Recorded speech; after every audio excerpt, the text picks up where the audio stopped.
الحمدللہ رب العالمین والعاقبۃ للمتقین والصلاة والسلام علی سید الانبیاء والمرسلین اما بعد اعوذ باللہ من الشیطان الرجیم بسم اللہ الرحمن الرحیم ولا تکونوا کالذین نسوا اللہ فانساہم انفسہم اولئک هم الفاسقون وقال اللہ تبارک وتعالی فی القرآن المجید والفرقان الحمید فاذکرونی اذکرکم واشکروا لی ولا تکفرون صدق اللہ العظیم اللہم صلی علی سیدنا و مولانا محمد معدن الجود والکرم وآلہ وصحبہ وبارک وسلم الصلاة والسلام علیک یا سیدی یا رسول اللہ وعلی آلک واصحابک یا حبیب اللہ۔ حمد و صلاۃ کے بعد انسان کے ساتھ جو روحانی مسائل ہوتے ہیں جو اس کے دل کی دنیا کو برباد کرتے ہیں اور اس کے باطن کو اجاڑ دیتے ہیں، ان میں سے ایک بڑا مسئلہ، ایک بڑی بیماری نسیان خالق ہے۔ اللہ تبارک و تعالیٰ کو بھول جانا، اس کی یاد سے غافل ہو جانا۔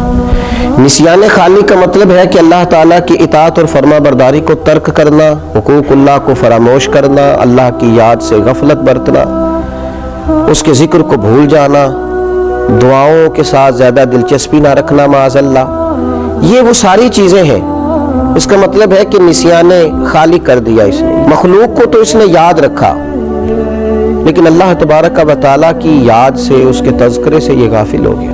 جب انسان رب کو یاد کرتا ہے نا اور اپنے مالک کا تذکرہ کرتا ہے تو اسے نصیب کیا ہوتا ہے؟ فرمایا فَاذْكُرُونِي أَذْكُرْكُمْ، تم مجھے یاد کرو میں تمہیں یاد کروں گا، میں تمہارا تذکرہ کروں گا۔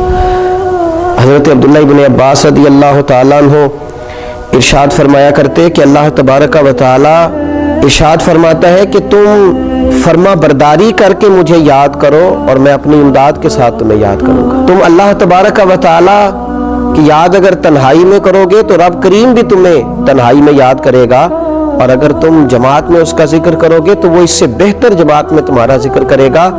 حضرت صدر اللہ فاضل رحمۃ اللہ علیہ فرمایا کرتے تھے ذکر کی تین قسمیں، ایک تو ذکر لسانی ہے، اپنی زبان سے ہر وقت اپنے مالک کو یاد کرنا۔ اچھی چیز دیکھی تو ماشاءاللہ، نعمت ملی تو الحمدللہ، کوئی مصیبت آ گئی تو انا للہ و انا الیہ راجعون، ہر وقت ہر جگہ، کھانا کھانے سے پہلے دعا، کھانا کھانے کے بعد دعا، نیند سے پہلے دعا، اٹھتے ہی دعا، ہر وقت اللہ کی یاد، ذکر لسانی ہے۔ اور ایک ہے ذکر قلبی، دل سے اللہ کو یاد کرنا۔ ہمارے اوپر رب تعالیٰ کی جو نعمتیں ہیں جو بغیر ہمیں مشقت کے ملی ہیں ان کا احساس کرنا، یہ ذکر قلبی ہے۔ مالک کریم نے بہت ساری غلطیوں کے باوجود جو ہمیں سزا نہیں دی، اس کا احساس پیدا کرنا یہ ذکر قلبی ہے۔ اللہ کی نعمتوں میں غور کرنا، اللہ کی نشانیوں میں غور کرنا، یہ ذکر قلبی۔ اور ذکر بالجوارح، یہ ذکر ہے کہ انسان کے اعضاء اللہ کی اطاعت میں مشغول ہو، وہ حج کرے، وہ نماز پڑھے، وہ عبادات کرے، وہ سفر کرے، وہ دین کی خدمت کرے، تینوں طریقوں سے اپنے رب کو یاد کرے، لیکن کبھی اللہ کی یاد سے غافل نہ ہو۔ ہمارا اب یہ حال ہو گیا ہے کہ مصیبت میں بھی اب یاد خدا ہم کو نہیں آتی، دعا منہ سے نہ نکلی، بس جیبوں سے عرضیاں ہی نکلی۔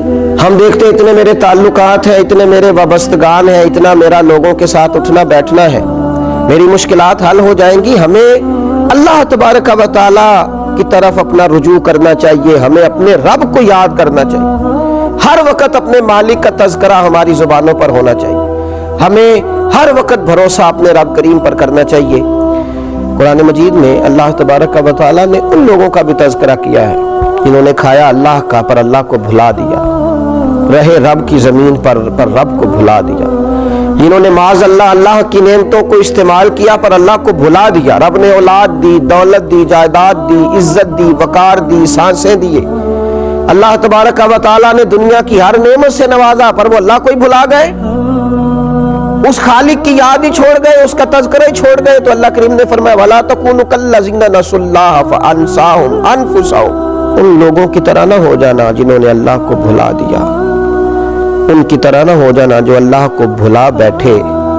فرمایا فَأَنسَاهُمْ أَنفُسَهُمْ، پھر اللہ نے انہیں ان کا اپنا بھی بھلا دیا، پھر وہ کھو گئے، غرق ہو گئے دنیا کے جھمیلوں میں، الجھ کے رہ گئے دنیا کے معاملات.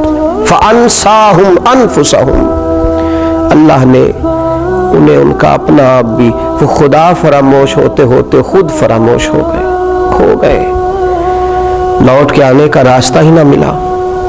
اتنے دنیا کے اندر مست ہوئے کہ الہاکم التکاثر حتی زرتم المقابر, اتنے غافل ہوئے دنیا تلاش کرتے کرتے کہ قبروں کا منہ دیکھ لیا.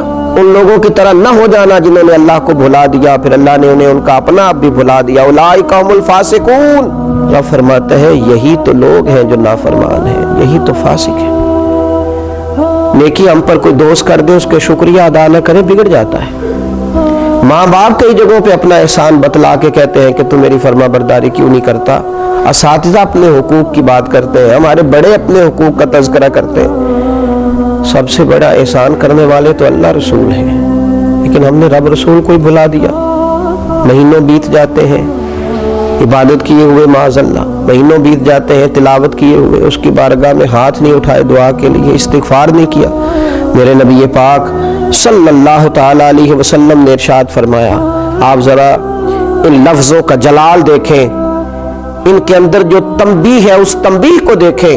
امام طبرانی لکھتے ہیں کہ رسول پاک صلی اللہ تعالی علیہ وسلم نے ارشاد فرمایا کہ اللہ تبارک و تعالی ارشاد فرماتا ہے, ابن آدم بے شک جب تو مجھے یاد کرتا ہے تو میرا شکر ادا کرتا ہے, اور جب تو مجھے بھول جاتا ہے تو پھر تو میرا انکار کرتا ہے. پھر تو انکار کرتا ہے اپنے رب کا جب تو بھول جاتا ہے. ایسا نہ کرنا, کبھی بھی اپنے مالک کو نہ بلانا. جو دم غافل سو دم کافر. سانو تے مرشد ایہو پڑھایا, اس کی یاد سے اقترب للناس حسابہم وہم فی غفلۃ معرضون. اللہ فرماتے ہیں لوگوں کے تو حساب کا وقت قریب آ گیا, وہ ابھی بھی غافل ہو کے پھر رہے ہیں. نسیان خالق کبھی نہ کریں, اپنے رب کو کبھی نہ بھولیں. اس کی یاد ہو, اس کا تذکرہ ہو, اس کا نام لیا جائے, اس کے لیے تسبیح پڑھی جائے, اس کی بارگاہ میں سجدے کیے جائیں, اپنے مالک کی بارگاہ میں بار بار پیش ہو کے کہا جائے تو ہی ہمارا رب ہے, تو ہی ہمارا مالک ہے, تو ہی ہمیں معاف کرنے والا ہے, تو ہی درگزر کرنے والا ہے. اس کی بارگاہ سے عافیت کا سوال کیا جائے. اللہ میرے نبی کریم علیہ السلام کی ساری امت کو اپنی یاد کی توفیق دے, اور اللہ تعالی ہم سب کو غفلت سے محفوظ کرے. آخر دعوانا الحمدللہ.